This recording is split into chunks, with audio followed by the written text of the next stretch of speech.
We are so glad to be here, and Dr. Lee Isley, who is the CEO of Nash UNC Healthcare, is our guest, and all of a sudden we weren't ready to go, but anyway, she said go. So anyway, we are absolutely thrilled to have him here, and thrilled to have you here.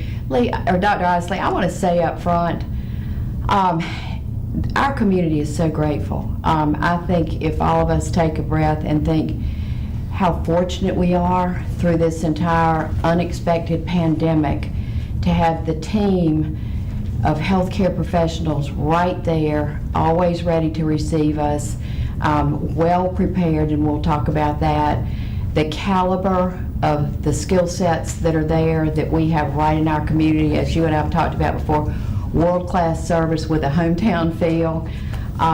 It's just been amazing, and I don't want any of us in this community not to be very cognizant of that and thank the staff on a regular basis if they see them in the community or have a family member or somebody, or if they're actually a patient there, to be sure to say thank you. And that does mean a lot to the staff, doesn't it, as tiring as a lot of this has been. It has, Ms. Kitchen, and of course thank you for inviting me here today. And we were getting still set up because we were trying to make sure we were 6 feet apart. Which we are, folks. To ensure that we could spend a little time speaking to each other without our mask on. And so it has been, and you know, to look back now, we're starting our 7th month into the pandemic, and the team at Nash, the nurses, the housekeeping staff, dietary, respiratory, the entire staff, the registration have done an amazing job in preparing for this. The medical staff have come to the table to work with us and have been tireless in their efforts and care for our patients. And the board has been very focused and directed to management to ensure that we're keeping our staff, our community, and our patients safe while still able to deliver care. And so I'm very happy to be able to talk about some of those things and lessons learned. I think it's important for us to remember as a community that no one had any experience with COVID prior to March, really, and we have put together in early March an interdisciplinary team of staff, both clinical, non-clinical, and physicians that meet multiple times during the week. Early on, they were meeting 5 days a week. Now we're meeting 2 days a week to really guide, digest the new information that's coming out, and be able to help us continue to change, adapt to the lessons that we are learning about the pandemic from CDC, the local health department, state health department, and through our collaboration with UNC, we're continuing to learn. And it really is quite elaborate and sometimes confusing on how we respond and what we should do to keep all of us safe. And of course, we've been reading in the paper on almost a daily basis with more people locally are impacted, and how that, and of course everybody kind of panics when they see that. Help give us some guidelines. I mean, as far as what really is happening in the hospital, are we on target with what the projections were for the number of people who are getting sick? We have also heard about some staff, or read in the paper about some staff members. Address some of that and how the hospital has really jumped in and tried to take good care of them and take care of that. Sure. So early on, we worked through our affiliation with UNC. Every Tuesday evening, we get a epidemiology report that projects the next 4 to 6 weeks worth of patient load for us. It is important to recognize that it is a retrospective analysis of trends in the past that project the future. That's often hard for us to remember because we think, people ask me about, well, with fall sports starting and school starting and Labor Day, what's it look like? Our reports look backwards to project forward and take certain assumptions that individuals will continue to exhibit the safety precautions as we move forward. So early on through this, we were consistently under those numbers. Starting in late July, early August, we started meeting those projections with COVID patients. It looks at both medically stable and those that need to be in ICU, and looks at both those numbers. Throughout this, our projections of the ICU patients have been really spot on for what the projections are. Starting in late July, early August, we started to see a rise in our medically stable COVID. Those individuals are housed in our specially designed unit that the Board of Commissioners challenged us to put in place, and we spent about $1.5 million and did that in about 4 weeks to put that unit in place. It has been the lifesaver for Nash UNC. In their negative pressure rooms, which we had to have explained to us exactly what that is, but the hospital has gone all out to have rooms that are the most safe, the most protective for the patient as well as for the staff, right? That's correct. And so through August, we started seeing a steady increase in those medically stable COVID patients. And we continue to monitor and measure. We continue to put safety measures in place for our staff. Throughout this pandemic, from the very beginning, staff members are to self-monitor before they come to work every morning to include their temperature. And then as they get to the hospital or their place of work, they are screened again by a staff member and asked a series of questions. And if they are unable or fail to answer those questions correctly, they are directed to occupational health immediately for evaluation. If you are able to go through the screening, as you can see from my badge, you get a dot that tells you that I have been screened this morning and successfully passed those questions. And then, of course, throughout the hospital, it is requirement to wear a mask except when you're eating. And in the bathroom, and so all other times we're to wear a mask. Also during this period of time, so we're measuring, we had about 2.6% of our staff through August 31st who had contracted COVID through various we followed the epidemiology of that, and of course it's hard for all of us to believe, kind of like seeing a school teacher outside of school. Healthcare workers don't live at the hospital, so they have lives outside and family members and family members, and so we track all of that. We had about 2.6%. In September, we saw a pretty steady increase in our COVID patients and also in our staff. So we jumped about 3% of our staff cumulative in the month of September. So we went from 2.6 to about 5.5% of our staff. Certainly caught the task force attention, caught administration's attention, caught UNC and the board's attention, and so we started doing some root cause analysis. I think it comes to no surprise, we have been into this for 6 months, and some of us have COVID fatigue. We forget to wear our mask appropriately over our nose and mouth. We had already had in place that eye protection, like you have, needs to be worn in patient-facing activities. We changed that in September, that now if you're in a clinical area, irregardless of whether with a patient or not, you need to have eye protection on. And that's really for the safety of the healthcare worker. And then we are continuing to monitor how we keep our staff safe. A couple of administrative things that we changed. Early on, we wanted to make sure that our staff income was protected. We had both volume drops and, of course, illness.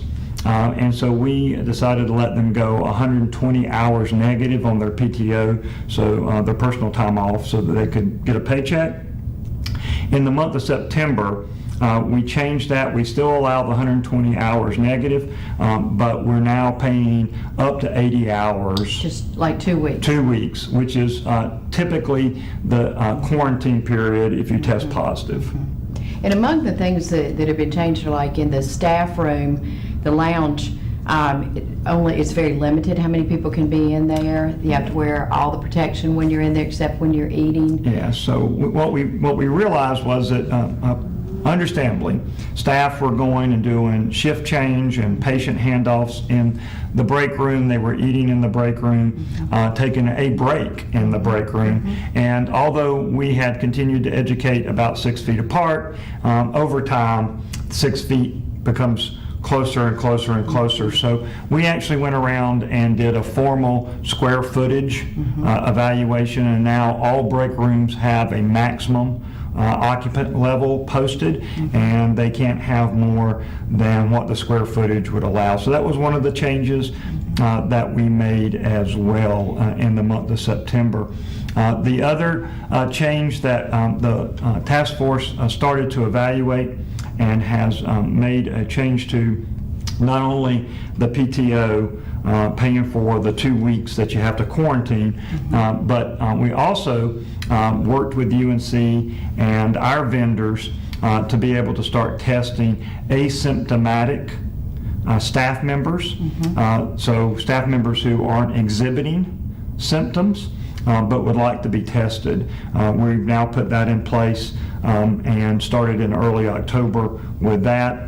Along with the 80 hours. For those staff members who were out prior to that implementation, we went back and credited 80 hours in their PTO bank to make them whole for the time that they were out. And then... And they used to not, I mean, when people, well, and let me jump to something else I was going to say. Fred just came in and I was going, wait a minute, this is live TV, folks. One thing that really struck me as a human being was they said a couple of people, if a nurse is there and somebody gets in a crisis, sometimes they would run in because they needed immediate attention. And I think as a patient, potentially, if my spouse died at the hospital at Nash, but to think that a nurse is a very selfless human being, and if somebody needs immediate attention, we're trying to say always put on all your complete garb and all your everything. But there were a few instances where people said there was an emergency and I needed to help. Yeah, so when we were just requiring eye protection for patient-facing activities, patient care, it certainly, through our root cause analysis, was evident that nurses might leave that at their workstation if there was an emergency. And that was really part of the root of the change. Now we wear it, so if I round and I go up on the floor, I have a face shield that looks very much like a welder's cap that I put down in front of me. Makes me sound a little bit like Darth Vader, but it's for my protection as I go up and round and check on the staff and see the patients that we're caring for. The other thing that was quite interesting was that we found that the COVID units were not the source of the outbreak for the staff. So the staff that were working in the COVID units were remaining healthy and safe, and that really wasn't the source of the issues. And so we did a couple of things. We've continued to clean in what we call terminally clean, which is a very high level of cleaning. We did a couple of things. We cleaned down the entire floor and moved patients around during that time so that we could go into a full unit at a time. We also brought in the UV lights that we use in the OR and in the COVID units to clean and continuing to use that. The other change that the task force have recommended that we're putting in place this week is we will be testing all inpatient admissions for COVID. And that's a pretty big step for healthcare in general and for NASH. Up until this point, starting probably back in June, all our suppliers that supply the COVID test, what we call reagents or swabs, started gearing up for flu season. And they started slowing down the production or stopped the production of the COVID reagent and swabs to switch over to a new reagent and swab that would test flu and COVID together. And so we, as a healthcare industry, did not really have access to be able to test anyone and everyone if they were not showing symptoms. And so that was what we would call asymptomatic. So the couple of changes that the medical staff asked us to do with that early on. So all outpatient procedures, if you're having a procedure, surgery, interventional radiology, endoscopy, we have been testing since June those individuals. So you will get a COVID test. Starting this week, if you're an inpatient, you will get a COVID test. And we were able to do that and accomplish that through our partnership with UNC and leveraging that relationship to be able to make sure that we had the test available. And the medical staff bought into that, and we're very proud to move that forward. Couple of things now, that as things change and things that we learn, early on in March, the prevailing medical thought was that if you had the flu, you didn't have COVID. So we would test you for the flu, and if you tested positive for the flu, we wouldn't test you for COVID. And that prevailing thought now is that flu and COVID can exist together. Oh, gosh. So the new tests that are rolling out, we validated last week and are ready to go with, we'll test both flu and COVID at the same time. And so the importance of this ever-changing lesson that we're learning from the pandemic. And so a couple of things that we're continuing to implement. I would tell you, Ms. Kitchen, as we learn and go into November and December, I suspect that NASH, UNC, and healthcare across the country will continue to learn things that we didn't know or don't know today, and we'll be implementing as we go forward to keep our staff safe, to keep our patients safe, and keep our community. One of the things I would like to ask the community is if you have a family member at the hospital or are coming in with a family member and you're a designated visitor, you will go through the screening process as well. And I would just ask that you adhere to our safety guidelines by wearing your PPE as we ask you to, ensuring that your mouth and nose is both covered, even when you're in the patient's room. Right. And so it's important. COVID, as we have learned, doesn't need a security clearance and doesn't necessarily go through our screening process, right? And one thing that I think we've learned lately too is I can have it, have no symptoms, and I can spread it before I even have any symptoms. I mean, I can be exposed to it potentially and be a carrier and give it to others and have no symptoms whatsoever. You can, and again, we call that asymptomatic, and it is possible for asymptomatic COVID patients or individuals to spread the disease. And so that's why it really is so tricky, and we have to be diligent as a community and certainly as a hospital to wear our PPE and continue our screening.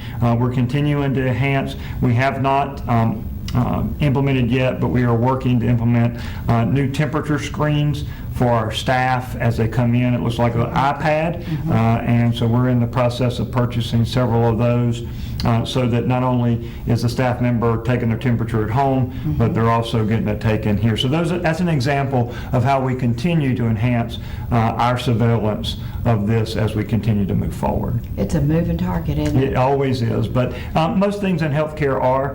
The staff have just been tremendous in this, their efforts. We, in September, recognized 6-month mark of our first discharge by celebrating the hard work of our staff. The board continues to challenge management to make sure that we recognize our staff for their work through this. And again, I would ask that not only as you come into the hospital that you adhere to the PPE guidelines for our staff's sake and our patients' sake and yours, but that you also recognize the staff members for the work they do. They're putting themselves in that COVID light every day, and we don't always know when that is, and we have to be ever diligent with it. With all the preparation with the negative pressure rooms and whatnot, the hospital still has tremendous capacity if, heaven forbid, it's needed, don't We it? do. So our high has been 43 patients. I haven't received my update today. I receive it twice a day, but we were at 26 yesterday, about 6 or 7 in ICU, the remainder on 2 North and 2 West, our COVID unit. And we continue to monitor. We have the capability of about 74 to 76 patients. Before we start stretching ourselves as an organization. We can even stretch further than that, but we can easily accommodate in the mid-70s. Certainly is my hope we don't ever have to test ourselves on that, but even at 43, certainly a challenge for the staff.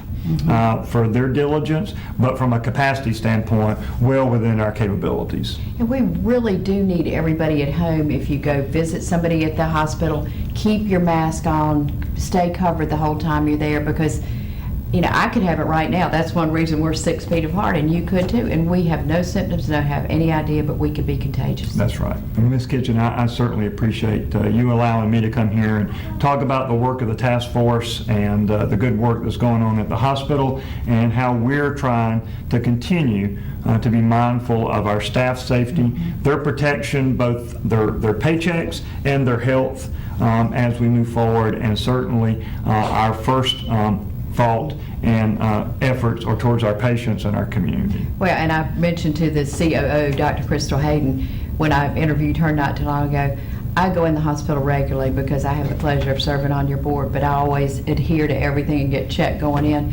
But I clearly feel like it's one of the safest places to be because you all are being extremely careful. We are in diligent. everything you do. Thank you. And thank you again on behalf of our community, and thank you for watching us, and we will see you tomorrow on the live morning show. Have a great day.